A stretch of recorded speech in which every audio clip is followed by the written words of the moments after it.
보시면요, 바울이 빌립보 교회 성도들에게 무엇을 권면하고 있습니까? 주 안에서 기뻐하라. 왜 이것을 권면하고 있을까요? 1절에 뭐라고 나와 있습니까? 그것이 너희에게 안전하기 때문이다라는 거예요. 무슨 말입니까?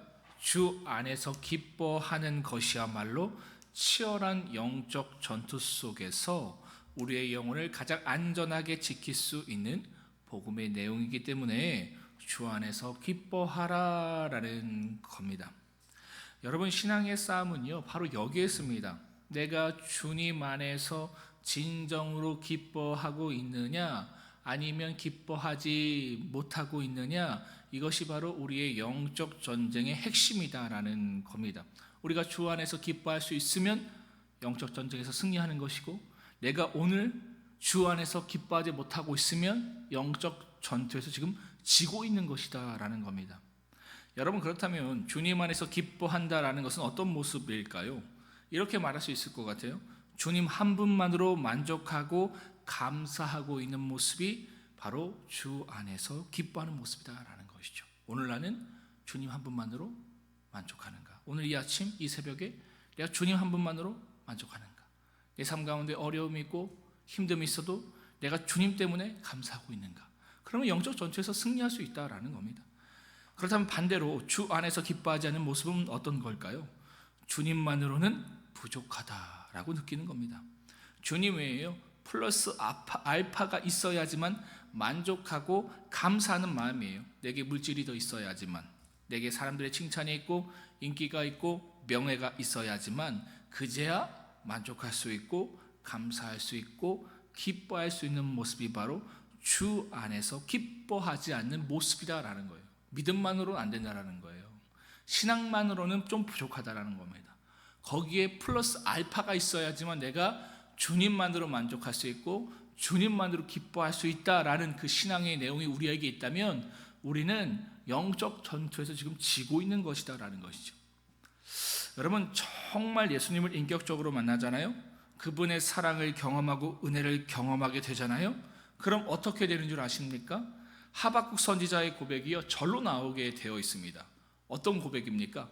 나는 여호와로 말미암아 즐거워하며 나의 구원의 하나님으로 말미암아 기뻐하리로다. 내게 포도 열매 없고 외양간 송아지 없어도 나는 주님 한 분만으로 만족하고 기뻐한다. 이 고백이 터져 나올 수밖에 없습니다. 왜입니까? 주님은 전부이시기 때문에, 주님이 완전한 사랑이기 때문에 이와 같은 고백이 터져 나올 수밖에 없다라는 거예요. 여러분이요 마치 전부처럼 느끼는 것을 한번 가져본 적 있으세요? 야, 이거 가지면 다 가진 것 같아. 혹은 여러분이 정말 사랑이라고 생각하는 것을 한번 받아본 적 있으십니까? 그때 어떠셨습니까? 다른 것이 없어도, 밥을 안 먹어도, 잠을 못 자도 기뻤잖아요, 그죠? 만족했잖아요. 물론 그 기쁨이 몇 년 가지는 못해요. 왜입니까? 세상의 것은 다 그렇거든요. 유한한 것이고요 썩어질 것입니다. 우리가 뭐 좋은 차를 사요, 바꿨어요. 얼마 가셨습니까? 한 1년 가셨어요? 1년도 못 가죠. 그런 거예요. 세상의 가치는 아주 유한해서 그와 같은 기쁨을 주지 못한다는 거예요. 하물며 세상의 것도 그러한데 진짜 전부 되시고 사랑 되시는 주님을 만나게 되고 그분을 얻게 되면 어떤 고백이 나올까요? 하박국 선지자와 같은 고백이 절로 나올 수밖에 없다라는 겁니다. 나는 여호와로 말미암아 즐거워하며 나의 구원의 하나님으로 말미암아 기뻐하리로다. 이 고백이 절로 나올 수밖에 없다라는 거예요. 누구예요? 예수를 만난 사람은, 그 사랑을 경험한 사람은 내게 아무것도 없어도 나를 구원하신 그분만으로 나는 기뻐할 수 있다라는 고백이 절로 나올 수밖에 없다라는 겁니다. 그런데 문제는요, 신앙생활을 하는데 주님과의 온전한 인격적인 만남, 그분의 완전하신 사랑을 온전히 경험하지 못하게 되면 그때 우리는요 자꾸 육체를 신뢰하고 의지하게 되어 있습니다. 그렇다면 여기서 말하는 육체란 무엇이겠습니까? 6절에 나온 것처럼요 자기의, 자기 열심, 자기 자랑, 세속적인 가치입니다. 이것들이 다 육체예요. 이러한 육체의 것들을 자꾸 자신의 영혼과 육체에 채우려고 든다라는 겁니다. 이 당시에 그런 대표적인 사람들이 누구였습니까? 바로 바리새인들이었죠. 율법주의자들이었습니다.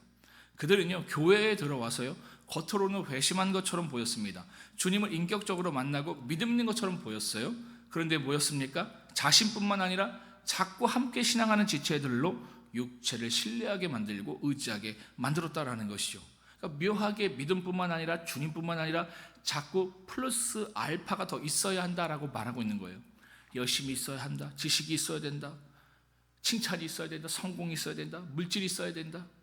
마치 그런 열심이 없고 세상적인 것에 관심을 갖지 못하고 가지지 못하면 뭔가 신앙이 잘못된 것처럼 그렇게 지금 분위기를 몰아가고 있는 거예요. 믿음만 있으면 되는 거거든요. 그 안에서 은혜만 있으면 되는 건데 거기에 지금 플러스 알파를 얘기하는 거예요. 그것만 있으면 안 돼. 열심도 있어야 돼. 성경 지식도 있어야 돼. 세상의 가치도 있어야 돼. 그래야 하나님께 사랑받고 있는 거고 그래야 잘 가고 있는 거예요. 묘하게 그런 분위기를 만들고 있는 겁니다. 오늘날로 따지면 그런 거예요. 교회 안에서 열심히 해야 복을 받아. 그죠? 그런 이야기들. 또한 뭐예요? 교회에서 이런 말을 하는 겁니다. 거기에 좀 투자하고 있어. 그죠? 부동산, 주식. 마치 그런 것을 하고 있지 않으면 뭔가 잘못된 것처럼. 교회 안에서 여러분 예수를 어떻게 하면 잘 믿을 수 있을까? 이거를 이야기하기도 시간이 여러분 부족해요. 근데 뭐예요? 이거는 그냥 뭐 그런 거고 여기 이제 플러스 알파 얘기하는 거예요. 어떻게 하면 부동산에 투자할 수 있을까? 주식이 투자할 수 있을까? 뭐 이런 얘기들을 나가는 거예요. 그러니까 구역 모임이 그런 모임으로 가고 교회 모임이 그런 모임으로 가게 되는 겁니다. 자꾸 플러스 알파 얘기하는 거예요. 플러스 알파. 그런 가운데서 나는 예수를 잘 믿고 있는데 뭔가 바보 된 것 같아요. 그 사람이 오히려 더 똑똑한 것 같아요. 더 신앙을 잘하는 것 같아요. 그런 묘한 분위기가 교회 안에 자리 잡잖아요. 교회가 죽어가는 겁니다.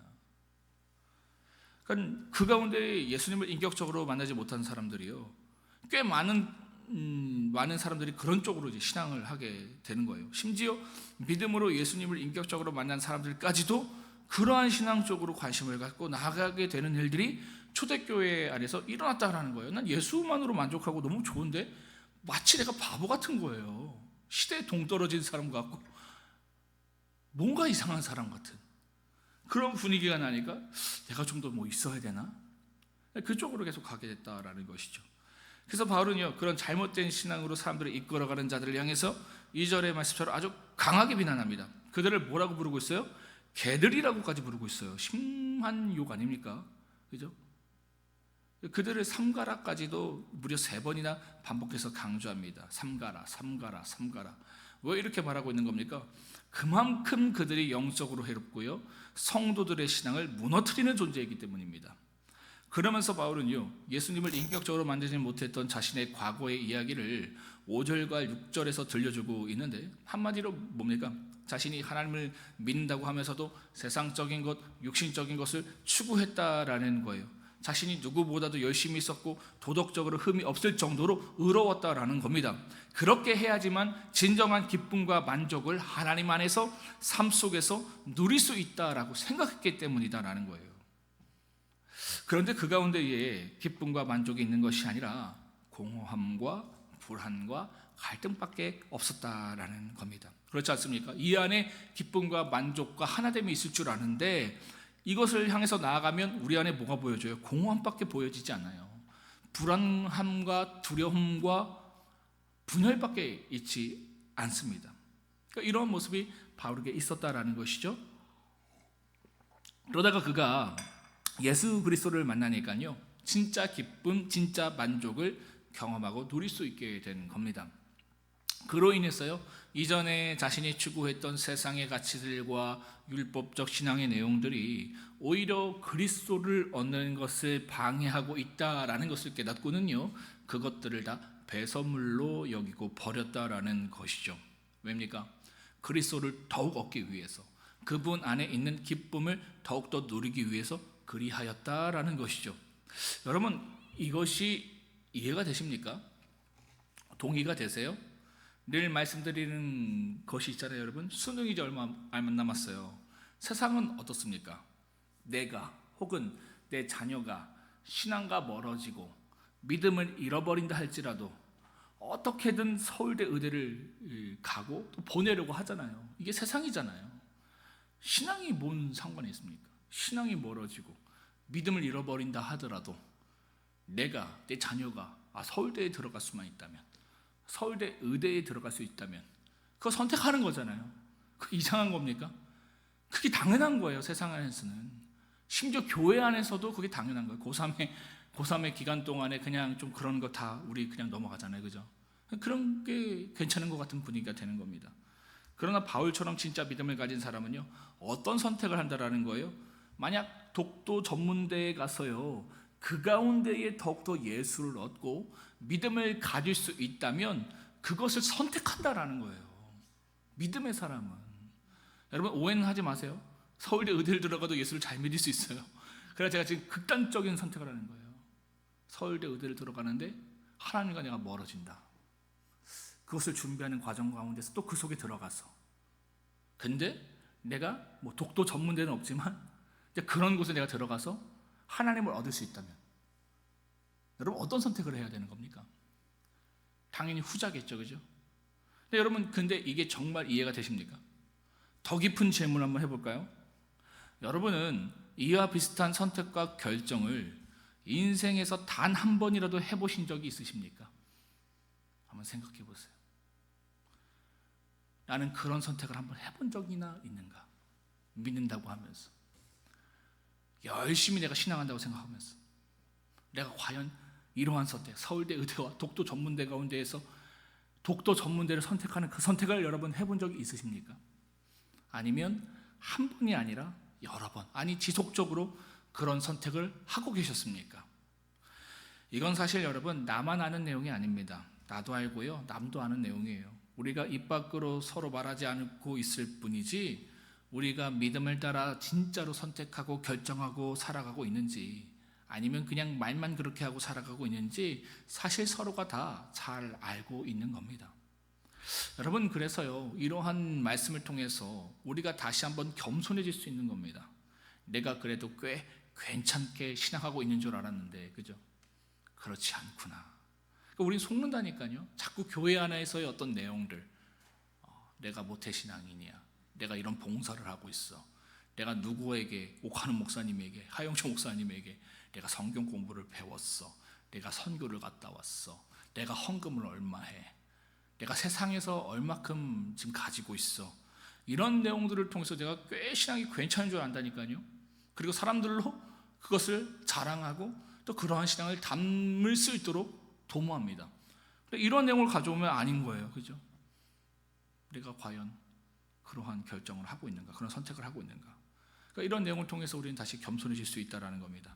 그래서 여러분, 성경이 말하잖아요. 그런즉 선줄로 생각하는 자는 넘어질까 조심하라. 즉 뭡니까? 우리의 신앙은 아직도 미완성이다. 그래서 늘 깨워서 완성을 향해서 나아가야 한다라는 것이죠.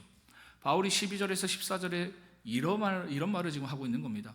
나는 온전하고도 완전한 믿음과 구원을 이미 얻었다고 생각하고 온전히 이루었다고 생각하지 않는다라는 거예요. 그래서 나는 그것을 이루기 위해서 날마다 그 표대를 향해 달려간다라는 겁니다. 그러니까 너희도 그렇게 해라 라고 지금 말하고 있는 겁니다. 여러분, 우리가요, 다른 사람의 영혼도 돌보고 신경 써야 하지만 먼저 살펴야 할 것은 무엇이겠습니까? 바로 내 믿음이에요. 내 구원이에요. 내 영혼입니다. 여러분, 절대 내 믿음이 다 되었다고 생각하지 마시기 바랍니다. 우리는 아직도 가야 할 길이 많이 남아있는 사람들이에요.